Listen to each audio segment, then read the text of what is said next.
Chapter 10. The day passed much as the day before had done. Mrs. Hurst and Miss Bingley had spent some hours of the morning with the invalid, who continued, though slowly, to mend, and in the evening Elizabeth joined their party in the drawing-room. The loo table, however, did not appear. Mr. Darcy was writing, and Miss Bingley, seated near him, was watching the progress of his letter and repeatedly calling off his attention by messages to his sister. Mr. Hurst and Mr. Bingley were at piquet, and Mrs. Hurst was observing their game. Elizabeth took up some needlework and was sufficiently amused in attending to what passed between Darcy and his companion. The perpetual commendations of the lady, either on his handwriting, or on the evenness of his lines, or on the length of his letter, with the perfect unconcern with which her praises were received, formed a curious dialogue, and was exactly in unison with her opinion of each. "How delighted Miss Darcy will be to receive such a letter." He made no answer. "You write uncommonly fast." You are mistaken. I write rather slowly. "How many letters you must have occasion to write in the course of a year. Letters of business, too. How odious I should think them." It is fortunate, then, that they fall to my lot instead of to yours. "Pray tell your sister that I long to see her." I have already told her so once, by your desire. "I am afraid you do not like your pen. Let me mend it for you. I mend pens remarkably well." Thank you, but I always mend my own. "How can you contrive to write so even?" He was silent. "Tell your sister I am delighted to hear of her improvement on the harp, and pray let her know that I am quite in raptures with her beautiful little design for a table, and I think it infinitely superior to Miss Grantley's." Will you give me leave to defer your raptures till I write again? At present I have not room to do them justice. "Oh, it is of no consequence. I shall see her in January. But do you always write such charming long letters to her, Mr. Darcy?" They are generally long, but whether always charming, it is not for me to determine. "It is a rule with me that a person who can write a long letter with ease cannot write ill." "That will not do for a compliment to Darcy, Caroline," cried her brother. "because he does not write with ease. He studies too much for words of 4 syllables. Do not you, Darcy?" My style of writing is very different from yours. "Oh," cried Miss Bingley. "Charles writes in the most careless way imaginable. He leaves out half his words and blots the rest." "My ideas flow so rapidly that I have not time to express them, by which means my letters sometimes convey no ideas at all to my correspondents." "Your humility, Mr. Bingley," said Elizabeth. "must disarm reproof." Nothing is more deceitful, said Darcy, than the appearance of humility. It is often only carelessness of opinion, and sometimes an indirect boast. "And which of the two do you call my little recent piece of modesty?" The indirect boast, for you are really proud of your defects in writing, because you consider them as proceeding from a rapidity of thought and carelessness of execution, which, if not estimable, you think at least highly interesting. The power of doing anything with quickness is always much prized by the possessor, and often without any attention to the imperfection of the performance. When you told Mrs. Bennet this morning that if you ever resolved on quitting Netherfield, you should be gone in 5 minutes, you meant it to be a sort of panegyric, of compliment to yourself. And yet what is there so very laudable in a precipitance which must leave very necessary business undone, and can be of no real advantage to yourself or anyone else? "Nay," cried Bingley. "this is too much. To remember at night all the foolish things that were said in the morning. And yet, upon my honour, I believed what I said of myself to be true, and I believe it at this moment. At least, therefore, I did not assume the character of needless precipitance merely to show off before the ladies." I dare say you believed it, but I am by no means convinced that you would be gone with such celerity. Your conduct would be quite as dependent on chance as that of any man I know. And if, as you were mounting your horse, a friend were to say, "Bingley, you had better stay till next week," you would probably do it. You would probably not go. And, at another word, might stay a month. "You have only proved by this," cried Elizabeth, "that Mr. Bingley did not do justice to his own disposition. You have shown him off now much more than he did himself." "I am exceedingly gratified," said Bingley, "by your converting what my friend says into a compliment on the sweetness of my temper. But I'm afraid you are giving it a turn which that gentleman did by no means intend, for he would certainly think the better of me if, under such a circumstance, I were to give a flat denial and ride off as fast as I could. Would Mr. Darcy then consider the rashness of your original intention as atoned for by your obstinacy in adhering to it? Upon my word, I cannot exactly explain the matter. Darcy must speak for himself. You expect me to account for opinions which you choose to call mine, but which I have never acknowledged.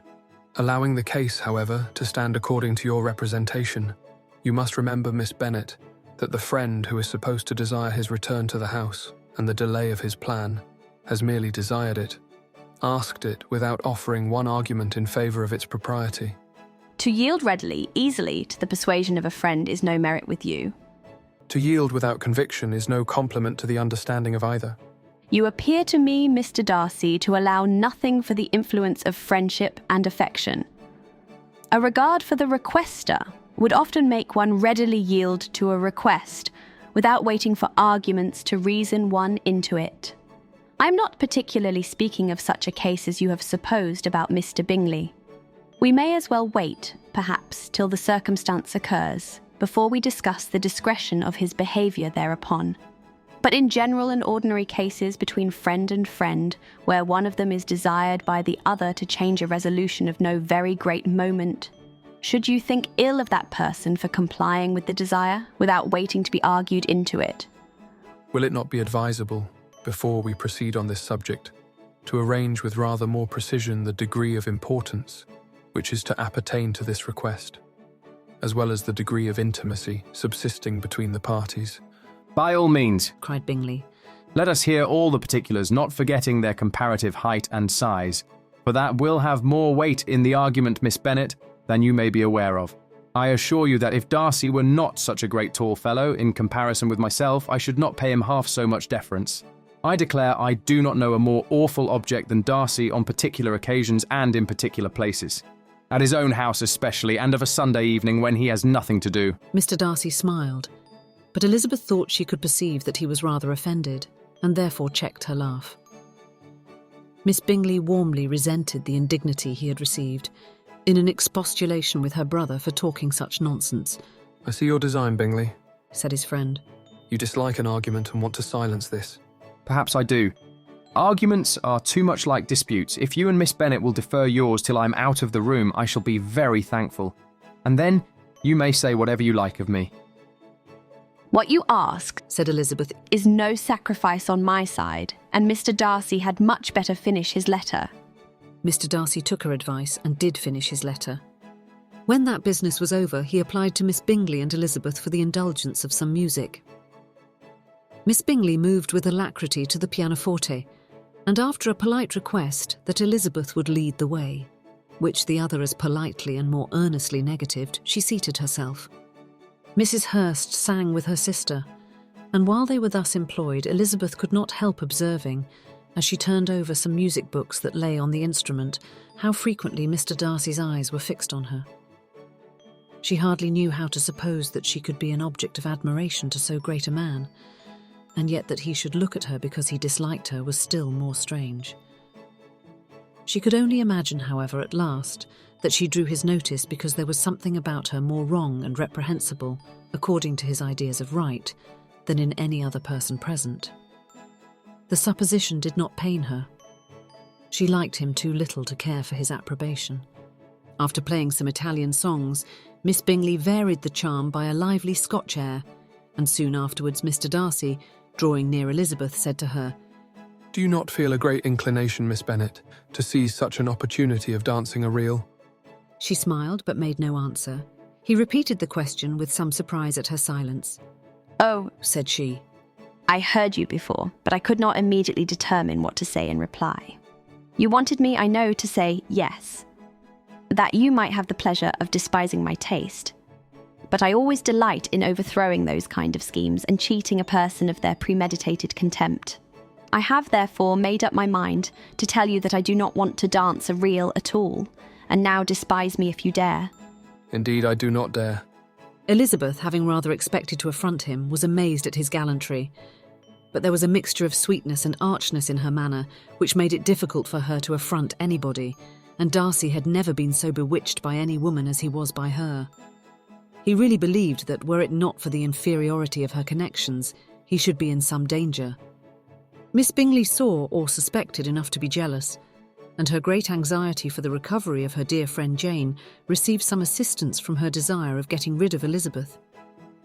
She often tried to provoke Darcy into disliking her guest by talking of their supposed marriage and planning his happiness in such an alliance.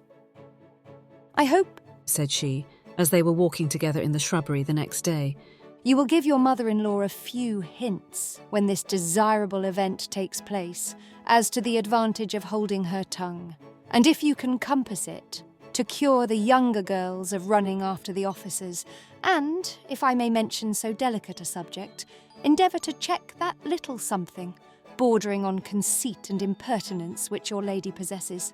Have you anything else to propose for my domestic felicity? "Oh, yes. Do let the portraits of your uncle and Aunt Phillips be placed in the gallery at Pemberley. Put them next to your great-uncle the judge. They are in the same profession, you know, only in different lines. As for your Elizabeth's picture, you must not attempt to have it taken, for what painter could do justice to those beautiful eyes?" It would not be easy indeed to catch their expression, but their colour and shape and the eyelashes so remarkably fine might be copied. At that moment they were met from another walk by Mrs. Hurst and Elizabeth herself. "I did not know that you intended to walk," said Miss Bingley in some confusion lest they had been overheard. "You used us abominably ill, Answered Mrs. Hurst, running away without telling us that you were coming out." then taking the disengaged arm of Mr. Darcy, she left Elizabeth to walk by herself. The path just admitted 3. Mr. Darcy felt their rudeness and immediately said, This walk is not wide enough for our party. We had better go into the avenue.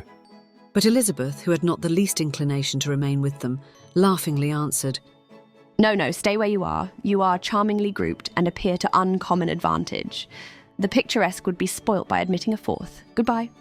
She then ran gaily off, rejoicing as she rambled about in the hope of being at home again in a day or 2. Jane was already so much recovered as to intend leaving her room for a couple of hours that evening.